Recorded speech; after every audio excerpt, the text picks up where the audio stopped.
Assalamualaikum warahmatullahi wabarakatuh.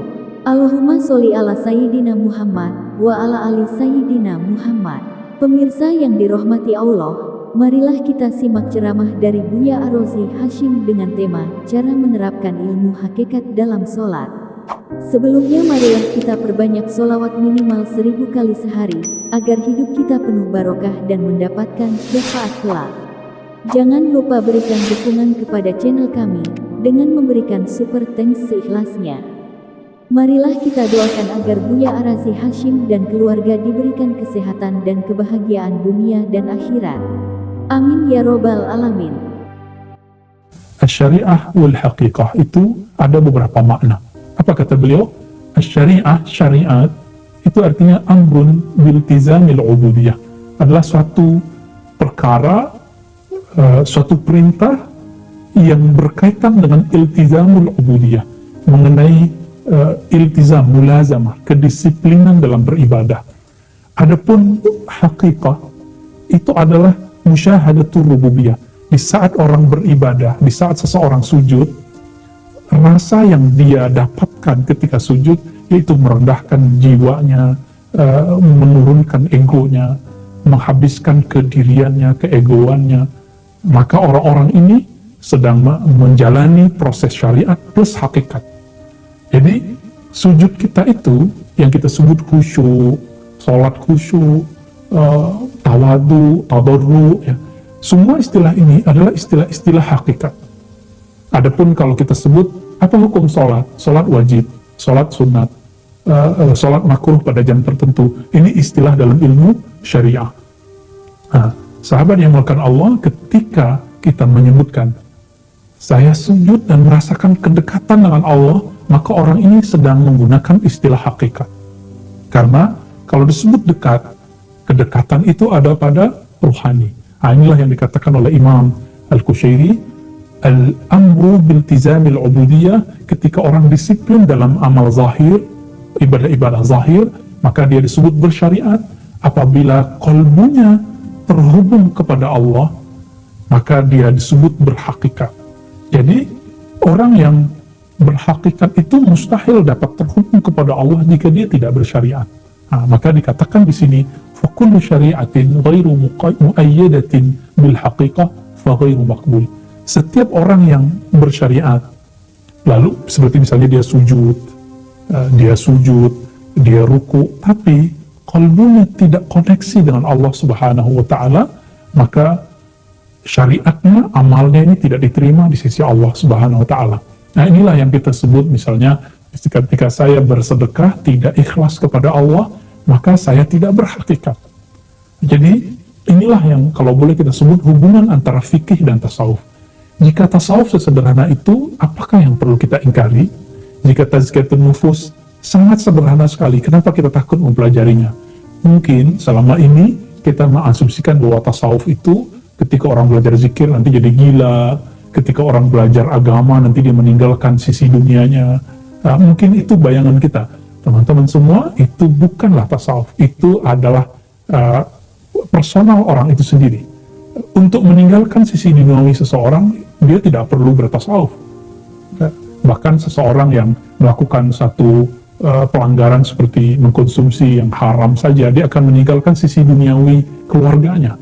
Nah, dia akan asik dengan konsumsi yang haram tersebut, narkoba tersebut. Jadi tidak ada kaitannya. Kita, bahkan teman kita, anak kita, saudara kita, ketika asik main game baru, mungkin sekarang ada PS4, nanti ada PS5, itu dia akan meninggalkan sisi duniawinya separuh. Jadi, jika orang-orang ahlud dunia, abna'ud dunia, orang-orang yang cinta dunia, sibuk dengan mainan dunia, lalu meninggalkan sisi dunianya yang lain, lalu ada teman kita, dia sedang asyik dengan apa yang disebut dengan iktikaf di masjid, berzikir, tahajud, berdakwah, lalu dia meninggalkan salah satu sisi duniawi, itu sangat normal, itu sangat manusiawi. Nah, maka disebutkan dalam kalimat ini, fakullu syari'atin, setiap syariat yang tidak dikuatkan dengan nilai-nilai hakikat, artinya setiap sujud yang tidak dibarengi dengan rasa hina dina di hadapan Allah, itu sujudnya tidak diterima, fa ghairu maqbul. Begitu juga sebaliknya, orang yang mengaku dia mempunyai ilmu hakikat, ilmu qalbu, tapi dia tidak mengamalkan syariat dan dia mengingkari syariat, maka orang-orang ini juga mardud. Orang-orang ini juga tertolak di sisi Allah Subhanahu wa Ta'ala. Karena bagaimana mungkin seseorang itu tidak bersyariat lalu mengatakan aku cinta Allah, sama seperti orang yang dia mengatakan aku kasihan kepada orang miskin tapi dia tidak mau membantu orang miskin. Mirip seperti itu. Aku ingin mendapatkan cinta Allah tapi dia tidak mau tahajud. Sedangkan Allah Subhanahu wa Ta'ala mengatakan derajat diangkat itu cuma ketika orang bangun di saat tahajud. Bapak saudara Allah, maka Imam Al-Qushairi mempertegas lagi, apa kata beliau, fasyari'atu ja'at bi taqlifil khalq. Maka syariat itu datang memberi tugas kepada makhluk tubuh kita ini. Wal haqiqatu inba'un an tasrifil haq. Sebaliknya, hakikat itu adalah kabar gembira dari tasriful haq, hadiah-hadiah campur tangan Allah SWT kepada hambanya. Ini yang dikatakan dalam hadis Imam Bukhari, siapa yang datang kepadaku dalam hadis qudsi Sahih Bukhari, yang datang kepadaku berjalan, aku akan datang kepadanya berlari. Nah, ini yang disebut, yang datang kepadaku dia dengan syariatnya, maka aku akan datang kepadanya. Nah, ini disebut dengan hakikat. Sederhana lagi, dalam Al-Quran surah Al-Baqarah dikatakan fazkuruni azkurkum. Sebutlah aku sebut kamu. Sebutlah aku dengan syariat, aku akan sebut kamu dengan hakikat.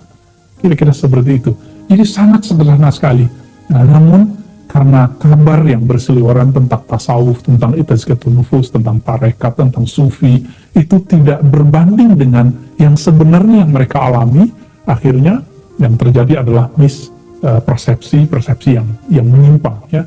Dan ini menjadi kewajiban ahli ilmu untuk meluruskannya, ya, karena dalam Al-Quran ada perintah untuk berhenti membicarakan hal-hal yang kita tidak tahu. Wala taqafu ma laysa laka bihi ilm. Dalam surah Al-Isra dikatakan, jangan kamu berpaham terhadap hal-hal yang kamu tidak mengerti. Jangan kamu membicarakan hal-hal yang kamu tidak mengerti. Inilah yang maksud Nabi ketika sampai kepada persoalan hadis-hadis yang disebut Israiliyat, hadis-hadis yang bersumber dari ahli kitab mengenai masa-masa lalu, mengenai kisah-kisah para nabi, mengenai wahyu-wahyu sebelum Nabi Muhammad SAW.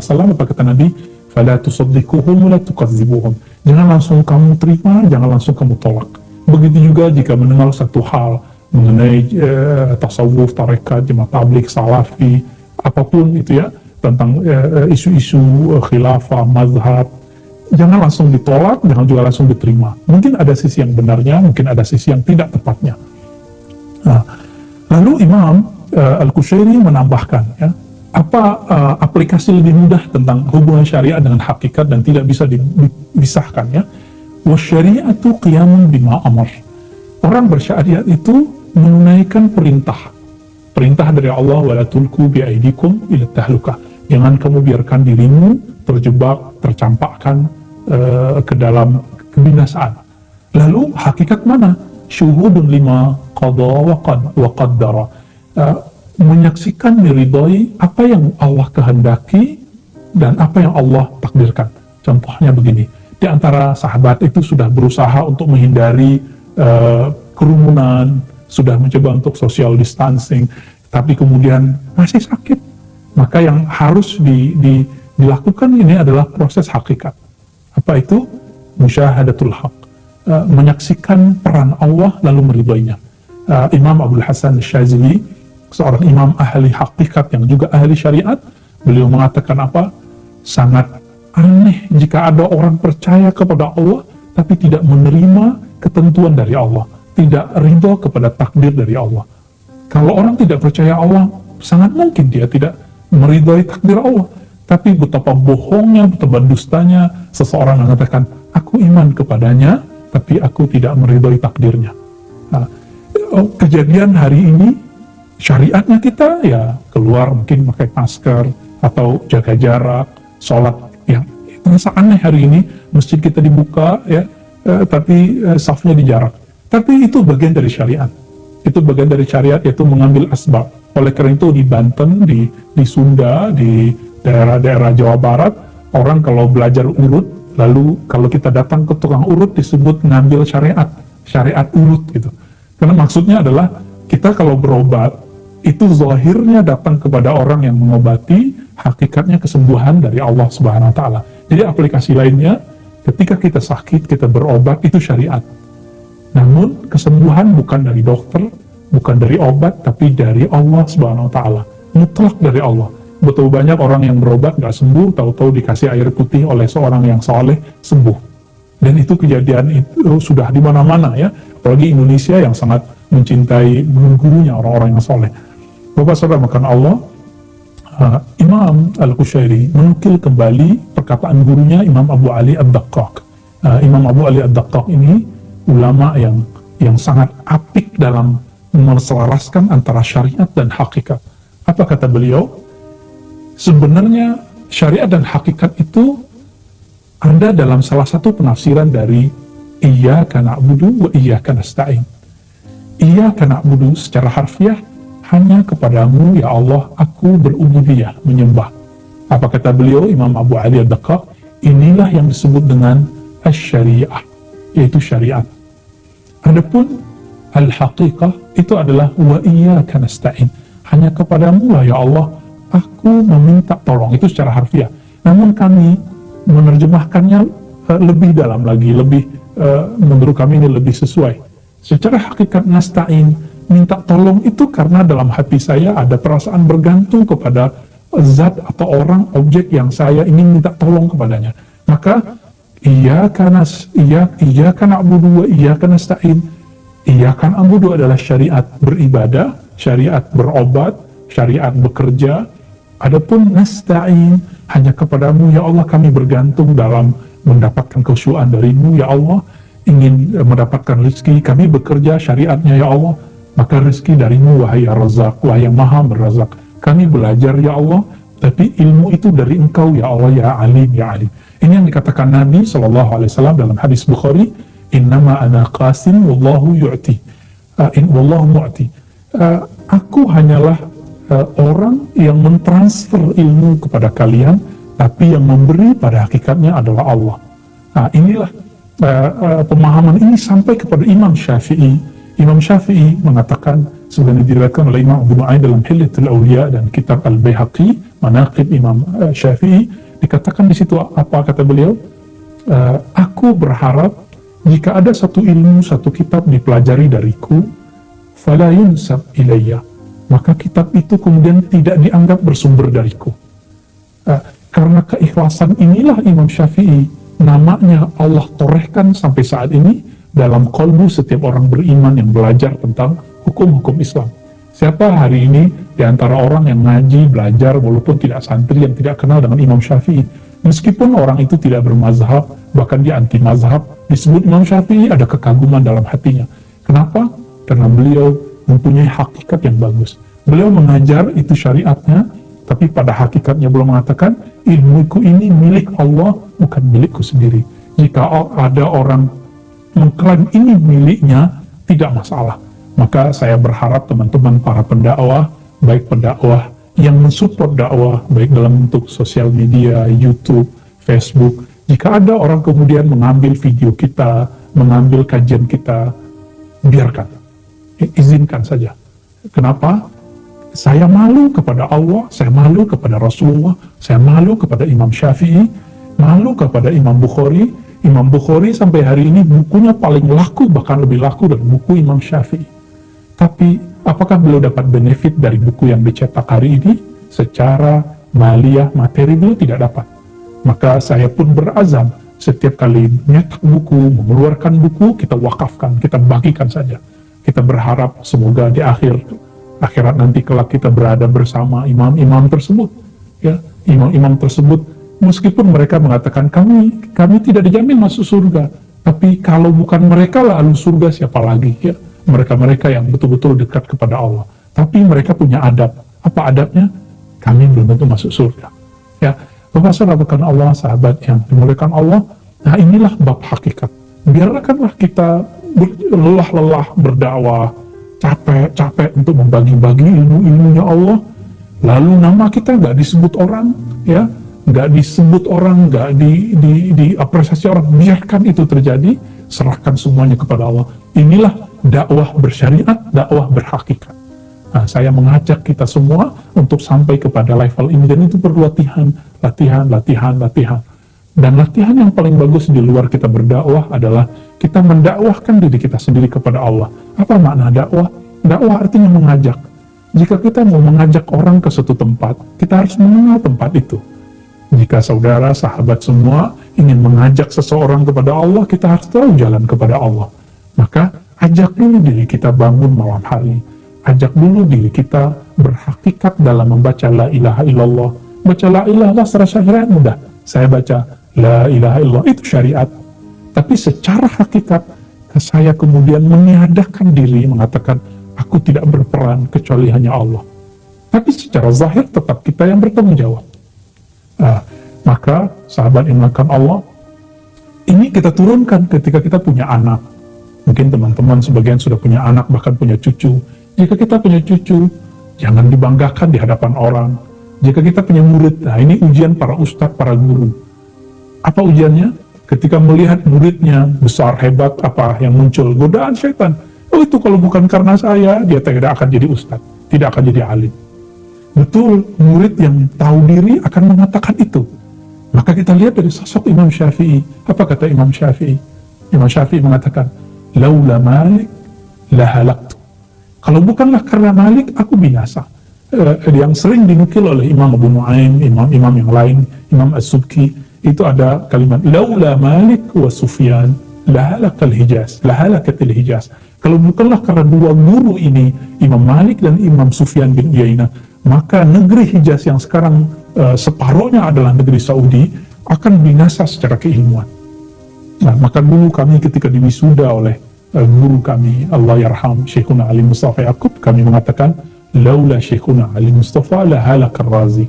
So, kalau bukanlah karena guru kami, Syekhuna Ali Mustafa, tentu kami akan binasa. Secara keilmuan tentunya ya. Maka sahabat yang melakukan Allah, inilah penerapan sederhana dari syariat dan hakikat. Jadi sederhana.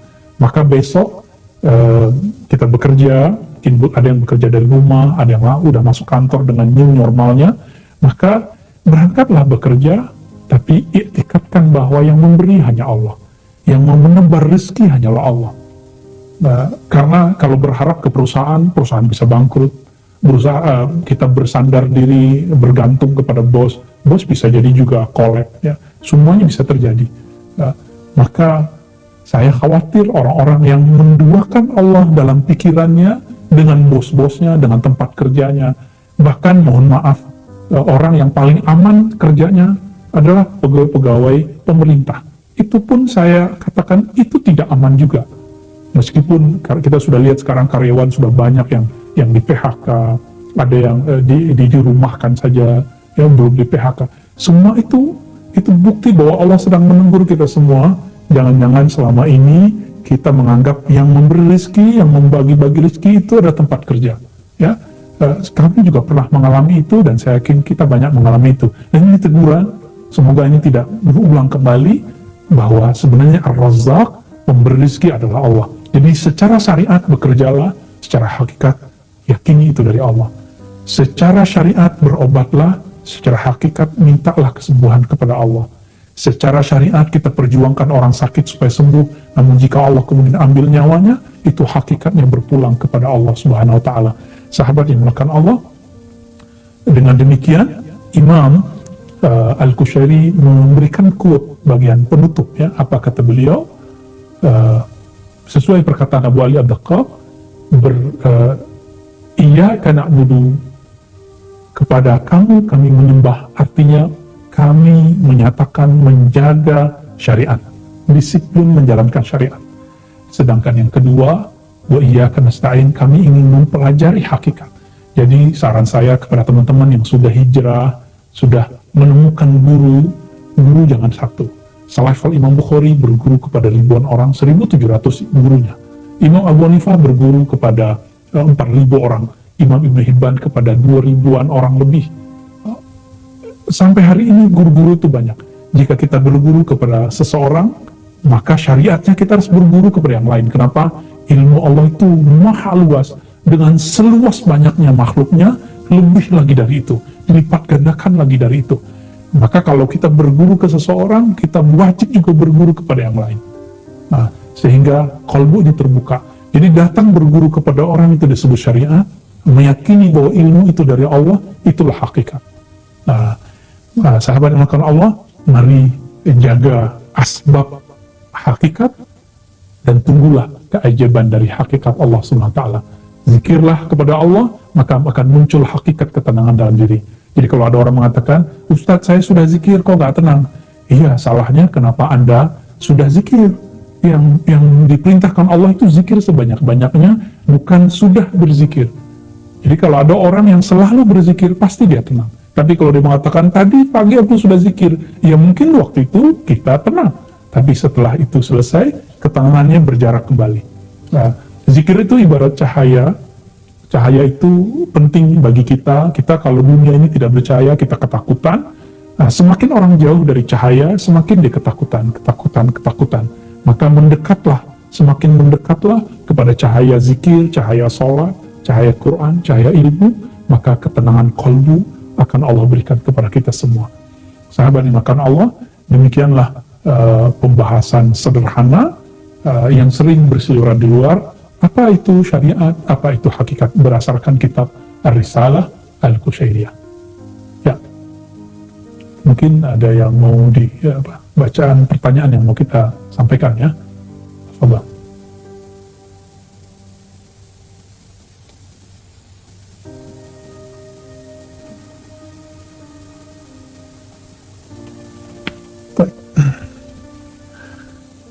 Bismillahirrahmanirrahim. Ada yang bertanya, Assalamualaikum Ustadz, jika seseorang bermazhab Syafi'i, apakah harus mempelajari pemahaman dari ketiga mazhab yang lain? Sahabat dimuliakan Allah, apabila seorang mempelajari mazhab Syafi'i, sebenarnya dia tidak wajib mempelajari yang lain, ya, karena mempelajari mazhab yang lain itu adalah kewajiban ulama atau santri. Tapi kalau ingin mempelajari itu boleh, itu sangat dianjurkan bahkan ya. Tapi saya dapat pastikan, sebenarnya kalau orang belajar satu mazhab, dia tidak akan selesai belajar mazhab itu, kecuali dia memang seorang ulama dan pembaca yang sangat luar biasa. Mungkin dia akan bisa menyelesaikan satu mazhab lalu pindah ke mazhab yang lain. Namun orang-orang seperti saya, seperti kita, mungkin antum ada yang bagus bacaannya, tapi mungkin kurang talaqi, kurang berguru, itu kita kurang percaya juga ya. Sampai hari ini saya belum selesai belajar mazhab Syafi'i, tapi kita melihat beberapa mazhab yang lain, tapi bukan secara utuh. Kita melihat dari sisi perbandingan yang telah disajikan oleh ulama.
Syaratnya sederhana, niat yang tulus.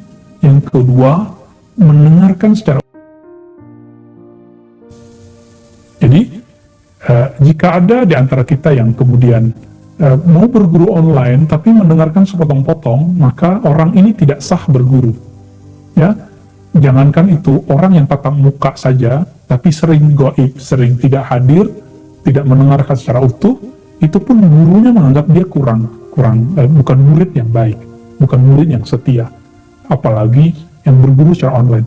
Jadi apakah boleh disebut guru? Boleh, tapi ya guru online, bukan guru talaki. Namun di zaman sekarang, zaman new normal, apa boleh buat? Lalu seorang dai, seorang guru, seorang syekh, seorang ustadz, tuan guru, buya, kiai, harus beradaptasi dengan ini karena kita makhluk yang Allah berikan kemampuan beradaptasi itu. Jadi saya pun mengajak kepada kawan-kawan para dai, ayo kita manfaatkan fasilitas yang juga manusia yang menemukan ini karena perubahan-perubahan zaman ini ya. Dakwah tidak boleh berhenti. Meskipun ada banyak hal yang terhenti ya. Jadi sah berguru sah, tapi niatnya harus tulus. Yang kedua, karena Allah ya, niatnya karena Allah. Yang kedua, dengarkan secara utuh. Nah, inilah yang dikatakan juga oleh masyaikh-masyaikh di Timur Tengah sana. Misalnya guru kita Syekh Yusri ya, yang juga sering datang di Indonesia. Syekh Yusri mengatakan sah boleh dengan syarat mendengarkan secara utuh ya.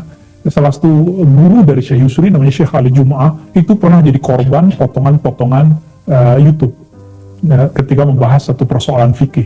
Maka beliau kemudian mengatakan wajib mendengarkan utuh suatu pertanyaan, satu bahasan. Jika tidak, maka tidak sah sebagai guru.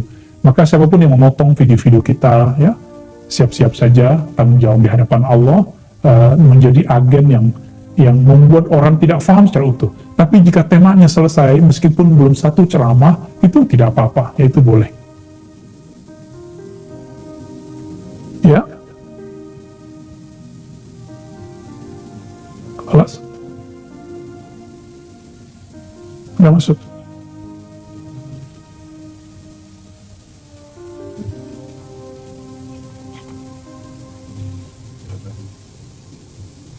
Oke, pertanyaan yang kelima. Beberapa masjid sudah dibuka mendirikan sholat jamaah, apakah kita boleh sholat di rumah untuk tetap mencegah COVID-19 yang dianjurkan pemerintah sebelumnya? Ya, ini pertanyaan bagus. Ini jadi pertanyaan banyak kawan-kawan kita yang pencinta masjid tapi juga takut corona ya. Sahabat-sahabat makan Allah, saya termasuk awal-awal dulu menganjurkan agar kita tetap menutup masjid, ya stay at home ya, tetap di rumah. Tapi dengan new normal ini, bahkan di saat kita lagi gawat-gawatnya panik semua dengan COVID, kita menyaksikan di komplek-komplek kita orang ronda sambil main kartu, ya tidak ada social distancing, tidak ada apa yang disebut jarak ya, bahkan tidak bermasker. Itu terjadi di mana-mana. Tapi orang-orang ini paling nyinyir ketika kita membuka masjid. Apakah ini normal? Apakah Anda waras? Kira-kira begitu. Ini pertanyaan kita. Ya, tentu bukan kepada antum yang nanya, tapi kita membuka pertanyaan ini kepada orang-orang yang masih memperdebatkan kita buka masjid. Ya, dulu karena kita semuanya panik, kita kemudian melihat dalil-dalilnya jelas sekali. Yang paling penting adalah menenangkan umat. Maka kita kemudian sepakat dengan itu. Karena saat itu kita belum tahu cara disiplin ketika social distancing ini. Tapi sekarang insya Allah semua orang sudah sadar, maka masjid pun dibuat berjarak, pintunya pun berbeda, ada cuci tangan di depannya, dan segala macam. Kita kalau masuk ke tempat mall atau swalayan tempat belanja logistik, itu betul-betul rapat sekali. Kenapa tidak ada yang menegur? Tapi di masjid yang sudah dijarak masih dibicarakan. Jadi, kalau memang takut, was-was, silakan ya sebulan ini di rumah dulu. Tapi saya harap, apakah kita akan mati ketakutan di rumah? Ya, membiarkan kalbu kita beku di rumah, atau kita akan hidup normal kembali? Ya, saya berharap, ayo kita disiplin protokol kesehatannya, tapi kita kemudian hidup seperti biasa, aktivitas biasa, ke masjid seperti biasa, menjadi manusia yang biasa lagi.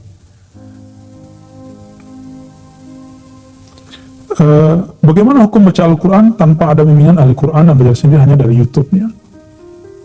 Sahabat yang dimuliakan Allah, belajar dari YouTube, apapun ilmunya, selalu tidak akan permanen. Saya belajar bahasa Jerman lewat YouTube, itu setahun, sampai sekarang nggak lancar-lancar. Ya, itu bahasa dunia, apalagi baca bahasa kita yang kita gunakan dalam sholat, bahasa kita beribadah kepada Allah. Namun untuk melatih, misalnya kalau saya sudah punya basic, lalu kemudian saya dengarkan dari YouTube, itu tidak apa-apa. Seperti dulu awal-awal ingin memperbagus listening atau sama'i, mendengarkan bahasa-bahasa asing, saya menggunakan YouTube untuk latihan. Itu emang bagus. Jadi harus punya basic dulu kepada guru, baru kemudian kita belajar lewat YouTube. Ya, jangan seperti yang terjadi di masa dulu guru kami yang tadi kami sering sebut. Ketika beliau wafat, itu kawan-kawan saya mengatakan, ya Allah, saya dari dulu udah pengen belajar kepada Tuan Syekh. Ya, tapi beliau sudah meninggal. Saya tanya, kamu tinggal di sini dari tahun berapa? Udah 3 tahun yang lalu. Jadi selama 3 tahun dia cuma pengen tapi tidak pernah menemui gurunya. Jadi mumpung masih ada gurunya, masih ada masyaikhnya, masih bisa talaki, ayo talaki ngaji langsung tatap muka. Selevel Nabi setiap Ramadan itu setor ayat kepada Rasulullah hadap-hadapan. Begitu juga Utsman, begitu juga sahabat-sahabat yang lainnya. Ustadz, apa hukum kredit motor dengan niat untuk mempermudah kita berkunjung ke masjid? Wah, ini ngeles nih ya. Bilang aja kredit motor untuk kerja, untuk jalan-jalan ya. Ini nggak apa-apa kok, jujur aja nggak apa-apa. Oke. Kredit motor. Kredit itu istilah yang dipakai secara umum dalam transaksi kita untuk beli motor kepada pihak-pihak yang menjual atau yang memberi kredit ya. Namun dalam tradisi perbankan syariah ini sudah ada istilahnya dan itu sudah ada akadnya sebenarnya. Sehingga saya namanya al-istiqra al-muntahi bitamlik atau al-istiqra alladhi yantahi bitamlik. Kredit itu dia beda dengan minjam, beda dengan sewa, sehingga hukum riba itu diperdebatkan, bisa diterapkan pada kasus kredit. Nah, ini penting sekali. Kenapa? Riba itu kalau saya pinjam, lalu kemudian ketika dikembalikan, ketika saya mengembalikan, saya kemudian dapat beban, ya, tambahan. Itu riba, biasanya ribawi, ya. Jadi ada ziyadahnya, ada fadlnya, ada dia ziyadahnya. Nah, akadnya adalah pinjam. Tapi kredit itu dalam tradisi ahli fikih syariah itu kemudian sudah muncul ketemu kaidahnya. Ini bukan memainkan agama, justru kemudian ingin menerapkan hukum ribawi ini jangan sampai salah hukum. Jadi riba pasti haram, tapi kredit motor belum tentu haram. Kenapa? Karena praktek kredit motor tidak pernah ada di zaman Rasulullah. Ini kan persoalan dunia, tidak ada di zaman Nabi. Dan ini telah dibongkar oleh Imam Ibnu Hajar dalam kitab Bulughul Maram. Beliau menyebutkan apa? Bahwa praktek syariah dalam bab muamalat itu ada sekitar 24 macam di zaman Nabi dan sahabat Nabi Sallallahu Alaihi Wasallam. Dan di situ tidak ada namanya istiqra al-muntahi bitamlik, sewa. Jadi kredit itu bahasa Arabnya istiqra, sewaan yang berujung kepada kepemilikan. Nah, ini contoh bahwa bahkan menyewa dalam bab istiqra, dalam bab hukum fikih dan hadis itu berbeda dengan kredit. Contoh, saya nyewa satu apartemen 10 tahun. Apakah setelah 10 tahun itu apartemen jadi milik saya? Apakah itu jadi milik teman-teman semua? Tentu tidak. Coba sekarang antum kredit rumah, kredit mobil, kredit motor. Kalau itu sewaan, maka nanti rumah dan motornya setelah 10 tahun harus dikembalikan. Tapi kenapa kemudian itu menjadi hak milik kita? Nah, disinilah kemudian ulama kita berijtihad. Jadi itu bukan ijtihad saya, itu ijtihad ulama-ulama, baik ulama-ulama fikih di dunia internasional, di Arab sana, di Timur Tengah sana, sampai kemudian di negeri kita. Maka tahun 2003 MUI kemudian mengasas ya 2004-nya kemudian mengasas fatwa yang melahirkan hukum-hukum tentang perbankan syariah, hal-hal yang berkaitan dengan syariah. Jika masih percaya dengan MUI, silakan ikuti ya, dan itu sudah ada panduannya ya. Namun di bank syariah sendiri ada perbedaan dalam istilah ya antara kredit dengan sewa yang berujung kepada kepemilikan ya. Mungkin maksudnya sewa jual gitu ya. Wallahu a'lam, ini istilah-istilah teman-teman di perbankan, muamalat ya. Jadi jika antum ingin kredit berdasarkan fatwa-fatwa tadi, apalagi merujuk kepada fatwa Darul Ifta Mesir, hukumnya boleh.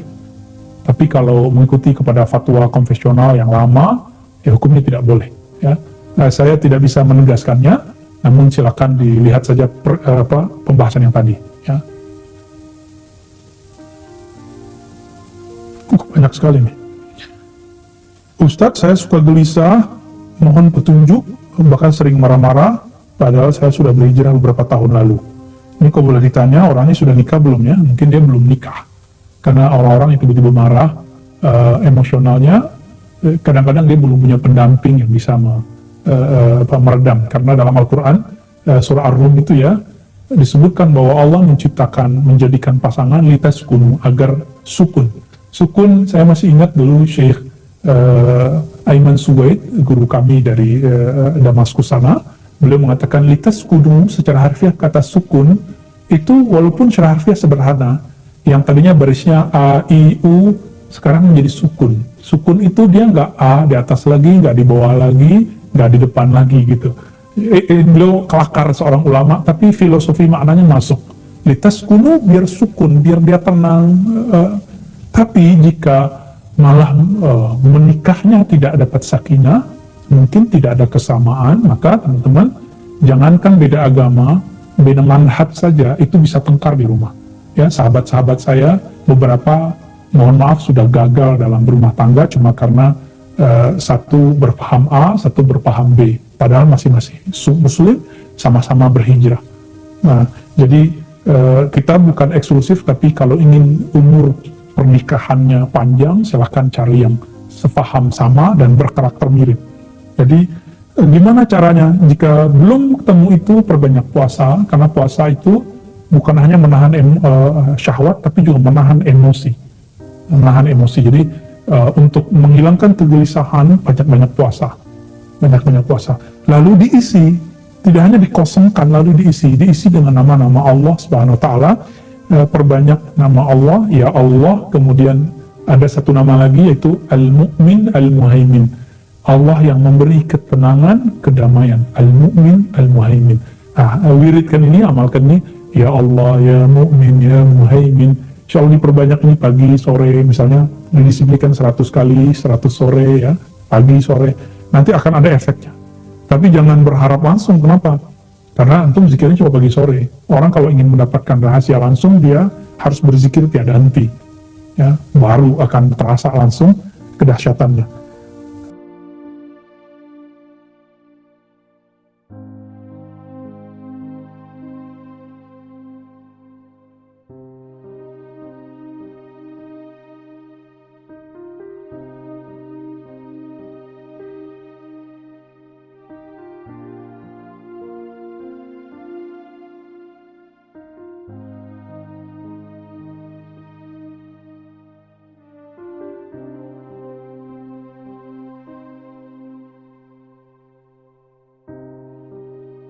Begitu juga sebelumnya yang bermazhab Maliki namanya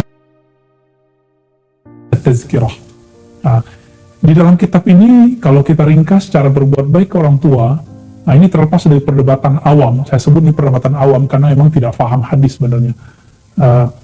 Di dalam kitab-kitab tersebut disebutkanlah hadis-hadis berbagai macam. Yang paling lengkap itu Imam Ibnu Qayyim yang menyebutkan bahwa baik amalan bacaan ataupun amalan badan, amalan maliyah, harta, sedekah, itu bisa sampai kepada orang tua. Bagaimana dengan hadis, idza mata ibnu Adam inqata amaluhu illa min thalasnya. Jika meninggal manusia, maka yang tersisa dari amalnya, terputus semua amalnya kecuali 3. hadis ini kalau kita faham ilmu hadis dan faham matan-matan hadis, kalimat illa kecuali 3 itu bukan lil hasr, bukan untuk membatasi makna.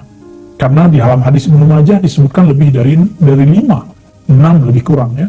Di hadis Imam Tirmizi juga ada tambahan, di hadis Tabrani juga ada tambahan, sehingga Imam Suyuti menyebutkan lebih dari 10 macam amalan yang bisa dilakukan oleh orang yang hidup untuk keluarganya yang meninggal atau sahabatnya, orang tuanya yang meninggal. Itu sampai ya. Nah, jika teman-teman mengatakan, oh berarti kita beda mazhab Ustaz, ya nggak apa-apa ya. Imam Ibnu Qayyim bermanhaj salafi, dia meyakini sampai dengan dalil 29 dalil. Sehingga muncul perkataan dari beliau, jadi jangankan kita ya, mereka kayak Imam Hanabilah, Imam Ahmad bin Hanbal itu sepakat mengatakan usul sampai, kecuali di awal pendapat beliau. Jadi silakan banyak-banyak zikir, lalu hadiahkan kepada mereka, banyak baca Quran, banyak sholawat, kalau punya harta bersedekahlah, lalu niatkan atas nama orang itu pasti sampai. Dan bagi saya bukan insya Allah lagi, karena nasnya sudah lebih dari 10 dalil. Kalau lebih dari 10 dalil disebut mutawatir dan qat'i. Qat'i artinya pasti sampai. Apa hukum menggunakan alat pembersih itu ya? Kemudian apakah najis tidak jika terkena baju? Mungkin karena ada bahan alkohol ya. Oke, teman-teman semua, alkohol itu terbagi 2. Ada alkohol yang terbuat setelah, jadi ada pemisahan ya, ketika taksir, ada proses taksir, saya nggak tahu bahasa Indonesianya. Jadi ketika awal dia dikasih ragi itu, ada proses, apakah, jadi jika alkoholnya itu dipisahkan sebelum proses taksir itu, maka alkoholnya tidak haram, tidak najis. Nah, saya rasa alkohol yang digunakan untuk kesehatan itu masuk ke kategori ini, termasuk alkohol yang digunakan untuk parfum ya. Saya meyakini itu mungkin berbeda dengan beberapa sahabat di luar, tidak masalah, tergantung penelitian kita ya. Jadi kalimat rijisun mengenai alkohol itu berlaku jika bahan alkoholnya itu, najisnya itu, jika dia taksir, proses pemisahannya itu terjadi sebelumnya taksir itu. Kemudian apakah boleh pakai minyak wangi? Tadi kita sudah jawab ya. Insya Allah minyak wangi, parfum yang pakai alkohol itu bukan alkohol yang untuk memabukkan, tapi dia alkohol bahkan kalau dipakai untuk musim-musim sekarang itu bisa membunuh kuman ya, atau bakteri, bahkan virus. Izin bertanya, bagaimana adab-adab menuntut ilmu? Adab menuntut ilmu sebenarnya kalau di kajian di pesantren-pesantren itu ada banyak ya, ada 6 misalnya, bahkan itu dibacakan dalam syair, tapi saya ringkas jadi 2 aja. Belajar ilmu itu 2 aja, niat tulus kepada Allah, lalu cari guru yang bersanad. Udah gitu aja ya. Kalau zaman dulu harus pakai yang 6 itu, jadi harus ngaji lama, datang kepada orangnya. Nah sekarang kita 2 itu aja. Kemudian terakhir, bila saya mandi sering sekalian berwudu, apakah lebih baik air wudu dikeringkan dengan anduk atau tidak? Ya, biar enak ya, hilang keraguan, selesai mandi ya, atau berwudu dulu baru mandi. Lalu tapi syaratnya tidak menyentuh bagian vital saat kita mandi setelah berwudu. Nah, Nabi lebih sering begitu. Jadi Nabi, ketika Nabi mandi wajib, maka beliau berwudu dulu, artinya sebelum itu belum membersihkan anggota-anggota badannya, lalu mandi tanpa menyentuh bagian vital, sehingga selesai tidak. Dan Nabi dikatakan dalam hadis Fatimah, riwayat Bukhari, tidak mengusap badannya setelah mandi. Mandi apa itu? Mandi wajib. Dan barangkali ini tidak diusap karena di saat itu musim panas dan Nabi mandinya di siang hari. Jika kita mandinya di malam hari, apalagi ada AC, terutama yang baru menikah ya, mungkin lebih baik dia keringkan dulu. Wassalamualaikum, semoga ini bermanfaat. Kajian kita diridhoi oleh Allah SWT, aib kita, masa lalu kita Allah perbaiki, masa depan kita Allah jaga. Amin ya rabbal alamin. Wassalamualaikum.